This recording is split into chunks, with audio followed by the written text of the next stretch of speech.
ఇక్కడికి వచ్చినప్పుడు గిరిజనులకు ఐటీడీఏ ఇస్తాను, ఇమ్మీడియట్గా వస్తానని సంతకం పెట్టి మీకు ఇస్తానని మీ అందరికీ హామీ ఇస్తున్నా.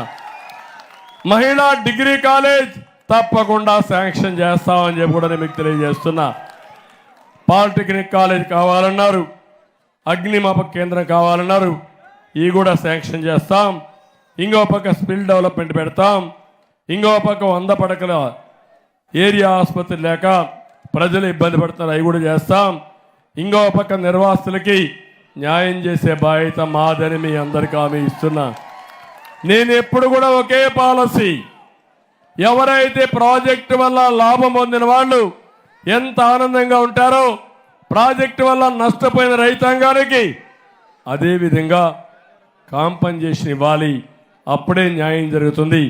అది చేసే బాధ్యత నాదని మరొక్కసారి తెలియజేసుకుంటూ, తమలో ఇప్పుడు అడుగుతున్నా నేను మిమ్మల్ని అందరినీ, 13వ తారీఖు పాతపట్నం చరిత్ర తిరగా రాసే రోజు సిద్ధమా అని అడుగుతున్నా, రెడీగా ఉన్నారని అడుగుతున్నా.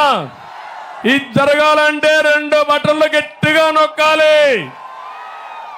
ఒక బటన్ రామ్మోహన్ నాయుడికి సైకిళ్ళ మీద నొక్కితే ఢిల్లీకి వెళ్లాల్సిన అవసరం ఉంది, పార్లమెంట్కి వెళ్ళాలి. ఎప్పుడు రానంత మెజారిటీ రావాలి. 2వ బటన్ గోవిందరావు అమరావతికి రావాలి, రాజధాని కట్టాలి, తెలుగు జాతికి పూర్వ వైభవం రావాలి. అదే మాదిరిగా మన జీవితాలు బాగుపడాలి, మనందరికీ న్యాయం జరగాలి, అన్ని వర్గాలను ఆదుకోవాలి. దీనికి పూర్తిగా సహకరించమని కోరుతూ, మిమ్మల్ని చూస్తే ఇక్కడే ఉండిపోవాలనిపిస్తా ఉంది. కానీ ఎన్నికల సమయం, మళ్ళీ నేను ఆముదాల వలసకి వెళ్ళాలి. రేపటి నుంచి మీటింగులు ఉన్నాయి.